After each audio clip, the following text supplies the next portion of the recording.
Today, we are going to make some grass. No, I'm not in Colorado, so it's not going to be that kind of grass. It's our techniques that are so simple and sensible, your miners will practically build themselves.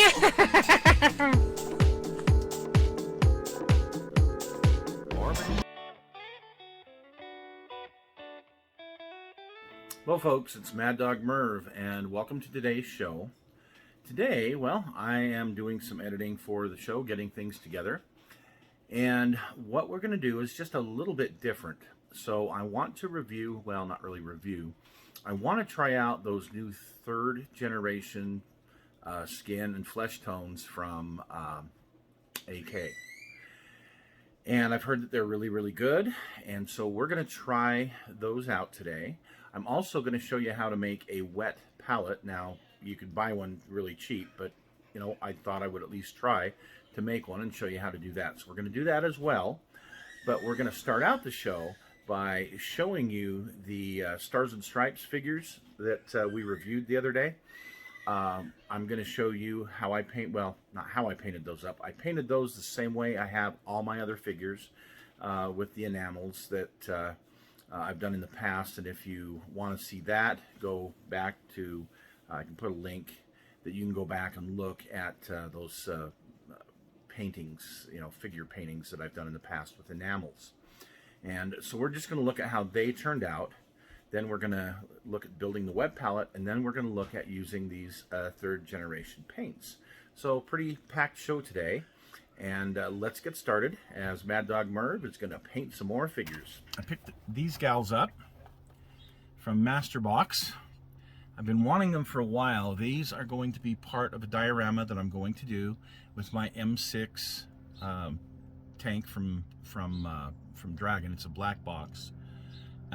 Anyway, they're going to be, I'm going to do a bond tour type of a thing, because that's where the M6s, some of them wound up, was on bond tours.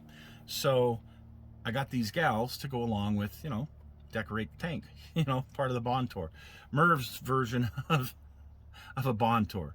So we're going to get these gals put together. We're going to get them on the M6. So here's how the box shows to paint them. And, well, I tried to follow the box the best I could. Now, I used mostly enamels on this, just like I have in a lot of my others. It's what I prefer. So we'll start out with this gal in the red. Notice her nails are even painted red. Ooh, ah. And that's kind of how she turned out. I do have to put a dull coat on these, by the way. This gal here, I painted her outfit in this burgundy, and that's actually an automotive color, so I've got to dull it down, of course. This is probably my favorite figure here, the gal that's standing and saluting. See, she turned out pretty good. And then this one with the olive drab outfit on. Again, I got to dull these down. I got to put some dull coat on. Now this gal here, I like how she turned out. What I used for the stars, so for the stars, I used some 1/350th scale aircraft decals from the Hornet or the Enterprise, whichever one I grabbed them from. Anyway, these are those, you know, little trumpeter aircraft that go on there. And I hit them with some Solvaset, and they settled down really nice.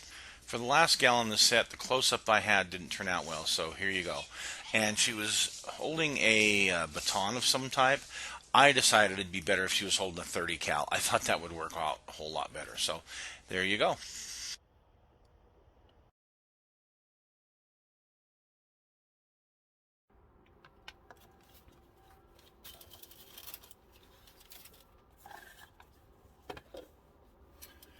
Okay, so first off, this is a Rubbermaid container, but you want something that's airtight or watertight would be, you know, preferable. But anyway, so we're going to take this Tupperware container that the family was going to be sending off to Goodwill. We've got more than we need, so you know, whatever one of these or something similar to this would cost you. I'm going to take some paper towels, and I'm just using this, you know, just a sheet of paper towel, and I'm going to fold the paper towel in half, and then I'm going to fold these corners up,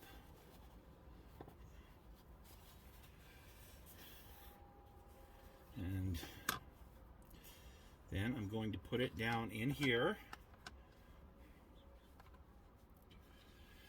Now, I went ahead and pre-cut this, but this is just parchment paper. And you don't use wax paper, you use parchment paper. What I've done is I put some parchment paper down, I traced the lid out, or I traced the opening out, cut it a little bit smaller because obviously it's flared from the bottom up, and it fits in there pretty good. I don't want to put, the side that curls, I want to put that down so that it fits in better. Okay, if that makes any sense at all. Maybe it does, maybe it doesn't, I don't know. And then I'm going to take just some tap water, not distilled water, but tap water. Tap water does have certain things in it that might help stop the spread of certain things like mold and whatnot. I'm just going to take a little bit of that. I'm going to run it around the edges. And I'm using some of my drinking water. I'm not getting it totally saturated. I'm just using, as you can see, a little bit here. But I'm going to run it around the edges and let it soak into get the ice out of there first. Let it soak into that paper towel. You can already see that the paper towel is wet underneath here. For the most part, it's not right there, but in other places. Okay, so I'm going to let that soak up for a couple minutes, and then we're going to come back. We're going to do some painting. Sorry to use this joke again, but to me, I can never get enough of it because it is so true on how I paint my figures. So in this paint set that I'm going to use, it has a base flesh, it has a highlight flesh, it has a light flesh, then you have a kind of a reddish brown tone, then you have kind of a brownish black tone for shadows, and then you have a shadow tint. And now I'm going to use some of the figure paint from AK Interactive. This is the flesh and skin. This is that 3rd generation. It's supposed to be really good stuff. So we're going to try this out and see how it works with our wet palette. And I'm going to start out with a light flesh color.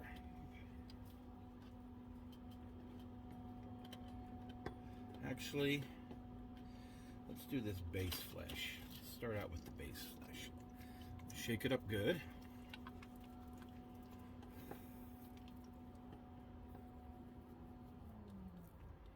And we'll put a little drop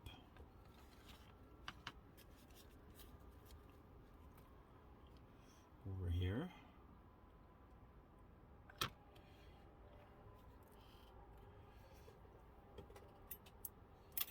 And these are just some Masterbox figures that I have. I did take the liberty to prime them in a gray. Mission Models white and black mixed together is what I used. We're going to see how this wet palette thing goes. So the problem I've been having is if I put this stuff on a dry palette, because I do paint outdoors, I paint where it's kind of warm in the summer, I have been having this stuff just, it dries immediately. And I wind up with more paint on my palette that's dry and unusable than paint that's on the figure. So hope you can see how I'm doing that there. Guess I should move this just a little bit. There you go.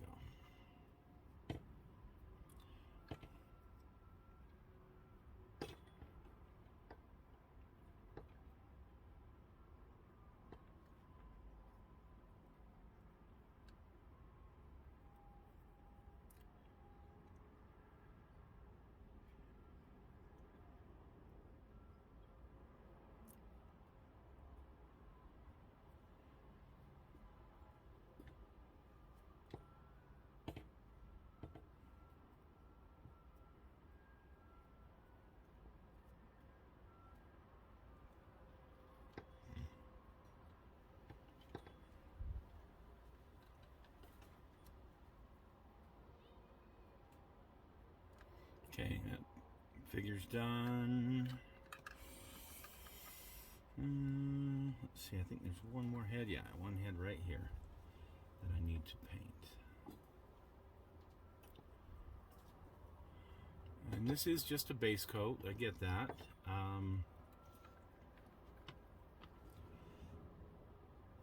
But I know if I had this out here on the glass on my dry palette that I've usually used, this would be dry already and unusable.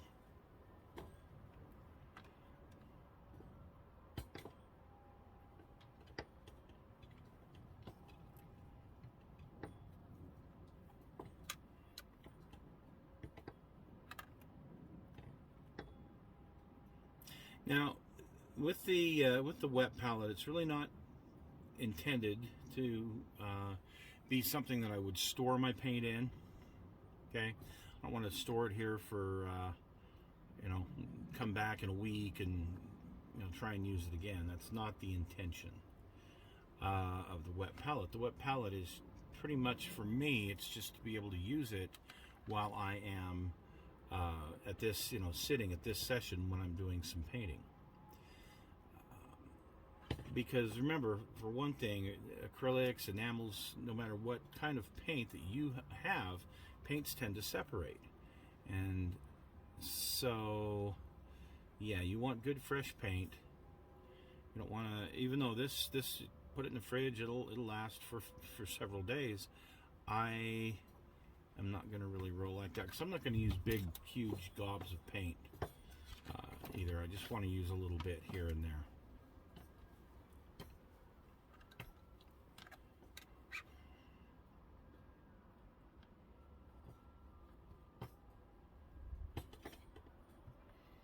Okay, that looks like that was sufficient to do what I needed it to do there.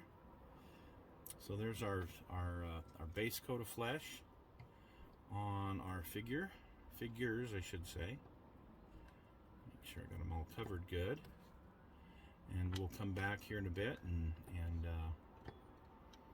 put on our next section.